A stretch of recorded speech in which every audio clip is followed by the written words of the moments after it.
Ramanathan Archana, member of parliament. பார்லிமெண்ட்ல இருந்து ஒரு அவசரமான வீடியோ. இப்போதான் நான் என்னுடைய மேசையில இருந்து பார்த்து கொண்டு வந்தேன். என்னுடைய பார்லிமெண்ட்ல இருந்து பார்லிமெண்ட்டுக்குள்ள இல்லை, பார்லிமெண்ட்ல இருந்து வெளியில லொபியில பார்த்து கொண்டு தான். அதில் இப்போது உங்களோட கையில் வச்சிருக்கிறது ஜனாதிபதியினுடைய பிரகடனங்களும் பிரபும் என்ற ஒரு தலைப்பு கீழே கிளீன் ஸ்ரீலங்கா என்ற திட்டம் சம்பந்தமாக போடப்பட்டிருக்கிறது. அதில் தெளிவாக சொல்லியிருக்கிறார்கள், 2024 ஆண்டு 12ஆம் மாதம் 19ஆம் தேதியிடப்பட்ட ஜனாதிபதியின் பிரகடனங்களில் கிளீன் ஸ்ரீலங்காவுக்கு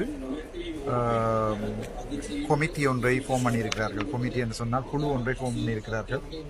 அந்த குழுவிலே கவலைக்குரிய விடயம் என்னவென்றால் ஒரு தமிழன் கூட இல்லை. அந்த தமிழர்களுடைய அந்த உறுப்பினர்களுடைய பெயரை வாசிக்கிறேன் பாருங்கள். கலாநிதி NS குமாரநாயக்க அவர்கள் சனாதிபதியின் செயலாளர், இராணுவ தளபதி, அதுக்கு பிறகு கடற்படை தளபதி, விமானப்படை தளபதி திரு WLA சமன் பிரியன் அவர்கள், பதில் போலீஸ் மா அதிபர், பொறியியலாளர் குமுது லால் டி சில்வா அவர்கள், தலைவர் நகர அபிவிருத்தி அதிகார சபை, IS ஜெயரத்ன அவர்கள், சிகான் டி சில்வா அவர்கள், சந்தியா சல்காது அவர்கள், கலாநிதி காமினி பட்டுவிடகி அவர்கள், கலாநிதி அனுருத்த கமகை, தில்ருக்பான் சிங், தீபல் சூரியராட்சி, சிசிர் அமரபந்து, கிரிஷாந்த குமாரி, ஐயது பெரேரோ, ருவான் வீரசூரிய, தயான் கருணாரத்ன அவர்கள்.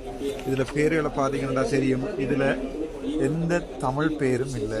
நான் நினைக்கிறேன் எந்த முஸ்லீம் பேரும் இல்லை. அதாவது உண்மையாகவே கிளீன் பண்ண வேண்டிய இடம் உங்களுக்கே நல்லா தெரியும், வடக்கும் கிழக்கும். அது ஃபிசிக்கல் கிளீனிங்காக இருக்கலாம், ஊழல் சம்பந்தமான கிளீனிங்காக இருக்கலாம். இந்த ரெண்டுலையும் தமிழர்களுடைய பெயர், முஸ்லிம்களுடைய பெயர் முற்றாக ஒதுக்கப்பட்டுள்ளது.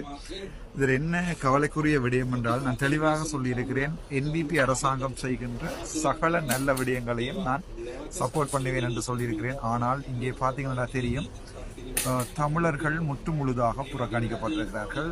சிறுபான்மையின முஸ்லிம் இனத்தவர்கள், மலையக மக்கள் யாவரும் புறக்கணிக்கப்பட்டிருக்கிறார்கள். அதன் அர்த்தம் என்னவென்றால், இனிமேல் வடக்கு கிழக்கோ மலையம் சுத்தப்படாது. ஒரு சில மந்திரிமார்களை உங்களுக்கு தெரியும், அவர்கள் வளமையாக அந்த கல் பிடிப்பார்கள், கல்லூரி ஏற்றிரத்து பிடிப்பார்கள். அதுக்கொண்டு 1-2 அறிவாளிகள், அதில் ஒரு அறிவருடி கிட்டல பார்த்து ஏதோ ஒரு பேர் உண்டு. நான் அதை கணக்கெடுக்கையில் என்னுடைய அண்ணா பிரான்சிலே இயக்கத்துக்கு காசு சேர்க்கிறார் என்று அந்த 5 பேர் காரில் போனவர்கள் ஒரு ஆளுன்னு சொன்னார்கள். உண்மை தெரியாது. யாழ்ப்பாணத்திலிருந்து 4 MP-மாரை நாங்கள் அனுப்பியிருக்கிறோம். 3+1, 2+1+1.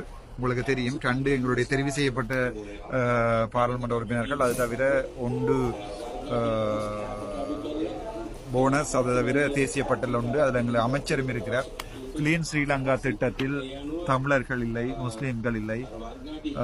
பாதை சறுக்குகிறதா என சந்தேகம்.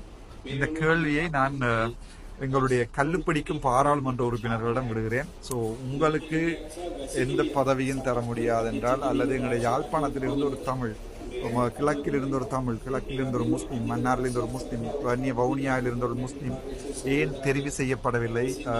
எங்கோ ஆட்டம் காணுகிறதா என்ற ஒரு சின்ன சந்தேகத்துடன் இந்த வீடியோவை உங்களுக்கு போடுகிறேன். நீங்கள் தான் அதற்குரிய பதிலை சொல்லணும். நன்றி, வணக்கம். டாக்டர் ராமநாதன் அர்ச்சனா, பாராளுமன்றத்தில்.